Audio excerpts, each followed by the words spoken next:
Assalamualaikum warahmatullahi wabarakatuh. Waalaikumsalam warahmatullahi wabarakatuh. Bismillahirrahmanirrahim. Alhamdulillahirrabbilalamin. Wassalatu wassalamu ala asrofil anbiya wal mursalin Sayyidina wa maulana Muhammadin wa ala alihi wa sahbihi ajmain, amma ba'du. Pertama-tama marilah kita bersalawat naria terlebih dahulu kepada Nabi besar kita Muhammad sallallahu alaihi wasallam.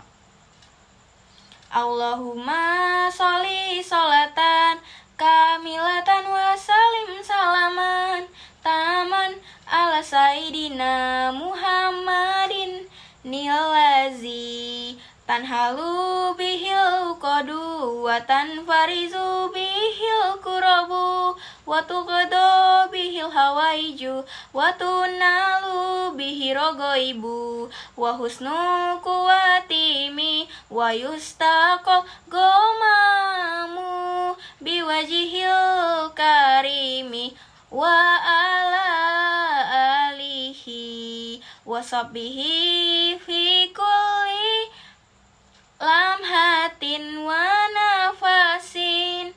nafasin bi adi kulli malumilak. Alhamdulillah, segala puji bagi Allah Subhanahu wa taala atas karunia nikmat yang telah diberikan pada kita semua. Baik nikmat sehat, nikmat taufik hidayah, nikmat paling besar adalah nikmat iman dan nikmat Islam. Bersalawat kita kepada Rasulullah Shallallahu alaihi wasallam. Semoga Allah Subhanahu wa taala memberikan keberkahan dan keselamatan kepada beliau, baik keluarga, sahabat, pengikutnya yang sampai sekarang. Para jamaah yang berbahagia, izinkan saya memperkenalkan diri. Perkenalkan, nama saya Kelvina Dia dari kelas 11 IPA 2. Yang mana pada kesempatan yang berbahagia ini, izinkan saya menyampaikan pesan nasihat melalui ceramah kali ini tentang perbuatan orang zalim. Makan sayur sama Bang Salim, pulangnya sama Bang Raka. Barang siapa yang berbuat zalim, dia akan masuk neraka. Hadirin yang dimuliakan oleh Allah karena iman dan takwanya. Kezaliman saat ini telah terang-terangan manusia nyatakan di hadapan manusia lainnya. Tanpa malu, tanpa ragu, dan tanpa merasa berdosa sama sekali. Manusia yang tak lagi manusia, tak punya hati nurani sedikit pun. Mereka justru menggelapkan dirinya menuju kegelapan yang hakiki pada kiamat nanti. Rasulullah Shallallahu alaihi wasallam mengingatkan manusia dalam sabdanya, Attaqul dulma fa inna dulma dulmatun yaumal qiyamah. Artinya, hati-hatilah dari perbuatan zalim. Sesungguhnya kezaliman itu adalah kegelapan yang sangat gelap di hari kiamat nanti. Hadis riwayat Muslim dari Jabir bin Abdullah radhiyallahu anhu. Dalam bahasa Arab, zalim bermakna meletakkan sesuatu bukan pada tempatnya. Asal kata zalim adalah kejahatan dan perbuatan yang sangat melampaui batas. Demikian keterangan yang dibawakan oleh Imam Ibnu Al-Atsir dalam kitab An-Nihyah fi Gharib Al-Hadis. Kezaliman itu amat beragam dan bertingkat-tingkat keparahannya. Kezaliman yang paling parah dan paling berat adalah perbuatan syirik. Allah Subhanahu wa ta'ala berfirman, Inna asyraka ad-dulmun adim. yang artinya sesungguhnya syirik itu benar-benar kezaliman yang berat. Quran Surah Luqman ayat 13. Mengapa perbuatan mempersekutukan Allah dikategorikan termasuk kezaliman, bahkan merupakan kezaliman yang paling parah? Pertanyaan ini akan terjawab bila mana kita kembalikan kepada definisi kezaliman, yakni meletakkan sesuatu bukan pada tempatnya. Pelaku kesyirikan sejatinya telah meletakkan ibadah bukan pada tempatnya yang benar. Sebab ibadah hanya boleh ditunjukkan kepada Allah Ta'ala saja. Sedangkan mereka justru mempersembahkannya kepada benda-benda mati atau para makhluk yang lemah. Sangat naif memang perbuatan mereka. Allah Tabaraka wa Ta'ala yang telah begitu banyak memberikan karunia nikmat kepada mereka, justru malah mereka balas dengan bersyukur kepada selainnya. Allah yang telah mengaruniakan panen padi melimpah ruah kepada mereka, justru mereka berterima kasih kepada Dewi Sri dengan memaparkan berbagai sesaji di pojok-pojok sawah. Bahkan Allah telah mengaruniakan hasil laut yang begitu beragam kepada mereka, malah mereka tidak berterima kasih kepada Allah, melainkan berterima kasih kepada Nyi Roro Kidul dengan mempersembahkan kepala sapi yang dilarung dalam upacara yang begitu khidmatnya. Allah yang telah mengaruniakan kesuksesan bisnis, kelulusan anak, dan kemajuan perusahaan, malah mereka justru melakukan safari berbagai nazar ke berbagai kuburan keramat. Begitulah kezaliman yang paling zalim.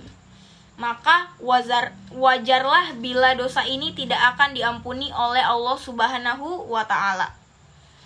Bila seorang hamba meninggal dalam keadaan belum bertaubat darinya, para hadirin dan hadirat rahimakumullah, adapun kezaliman seorang hamba terhadap dirinya sendiri, yakni dengan melakukan berbagai perbuatan dosa dan maksiat yang hanya merugikan dirinya sendiri. Saat seseorang berzina dan menegakkan minuman keras, walaupun ia merasakan kenikmatan saat itu, sejatinya ia sedang menganiaya dan menyakiti dirinya sendiri. Sebab setelah kenikmatan itu, ia akan menuai kegelisahan, kegundah-gulanan, dan ketergantungan aku terhadap perbuatan nista tersebut. Itu baru akibat yang akan dirasakan di dunia. Belum lagi kehinaan dan azab yang tak terperikan kelak di alam kubur serta neraka jahanam. Na'udzubillah min zalik. Barang siapa yang terjerumus dalam perbuatan menganiaya dirinya sendiri, tetapi ia segera sadar lalu mengingat Allah dengan bertaubat dan beramal saleh, niscaya akan diampuni Allah Ta'ala yang Maha Pengampun lagi Maha Penyayang. Para hadirin dan hadirat rahimakumullah, kezaliman bukan hanya dilakukan oleh orang-orang yang fasik atau orang-orang kafir, Tapi amat disayangkan menjangkiti sebagian mereka yang terlihat berpenampilan biasa saja dan berperilaku alim dan berbusana islami. Sebagian mereka begitu mudah memvonis sesat saudaranya, melontarkan tuduhan dan fitnah hanya berdasarkan berita burung yang tidak jelas kebenarannya. Menjauhkan umat dari para dai penyeru kebaikan.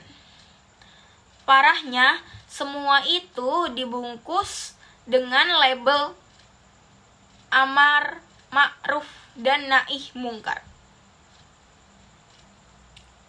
Sadarlah, wahai saudaraku, bahwa setiap ucapan yang dilontarkan atau SMS yang kita kirimkan atau tulisan yang kita upload di sosial media, semuanya itu akan dipertanggungjawabkan kelak di hadapan Allah yang Maha Adil.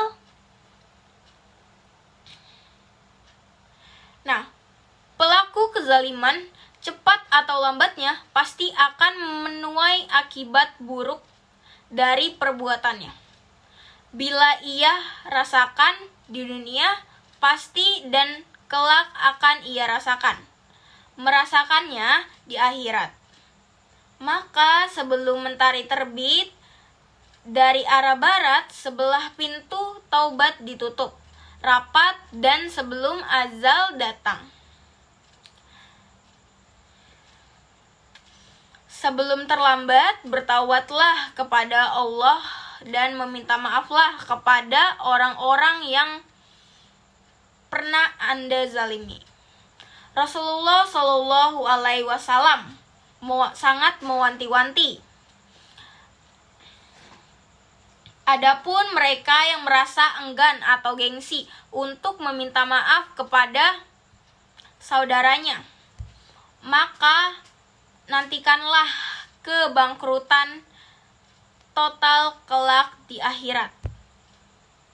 Saat pahala mereka dihabis limpahkan kepada orang-orang yang dizaliminya dan tumpukan dosa orang-orang yang dizaliminya,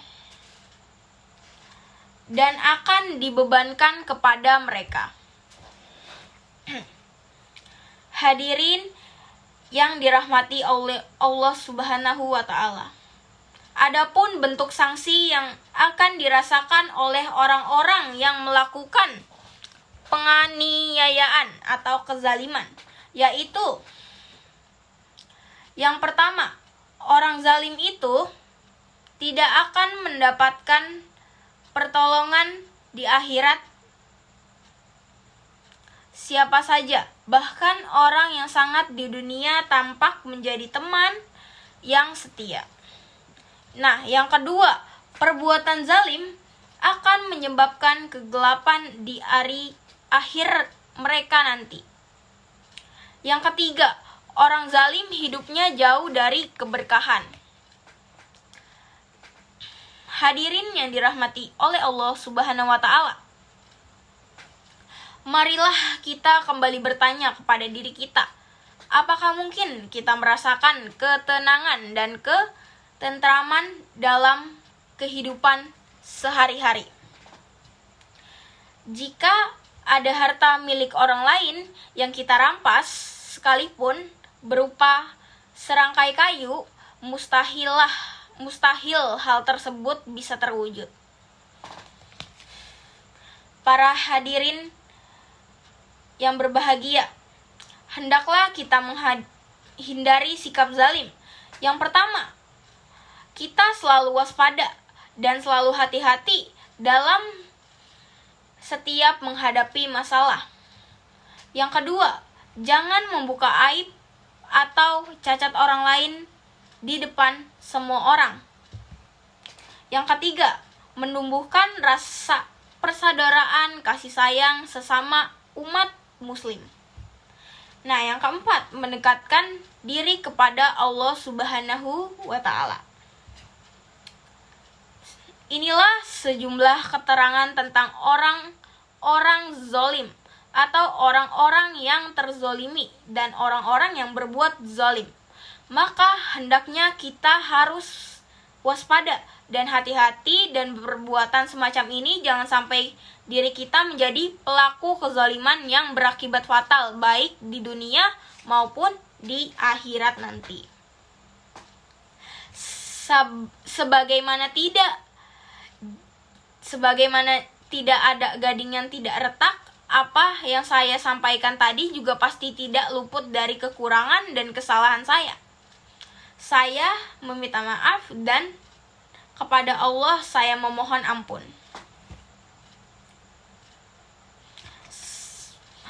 Kita sudah mencapai puncak di akhir ceramah kita. Semoga apa yang disampaikan dapat bermanfaat bagi semua, terkhususnya saya pribadi. Wassallallahu ala Muhammad wa ala alihi wa sahbihi wa salim wa akhiru wa alhamdulillahi rabbil alamin. Semoga salawat yang tercurah kepada Nabi Muhammad sallallahu alaihi wasallam beserta keluarganya dan sahabatnya. Sekian penutup ceramah ini. Saya ucapkan segala puji bagi Allah Tuhan semesta alam. Wassalamualaikum warahmatullahi wabarakatuh.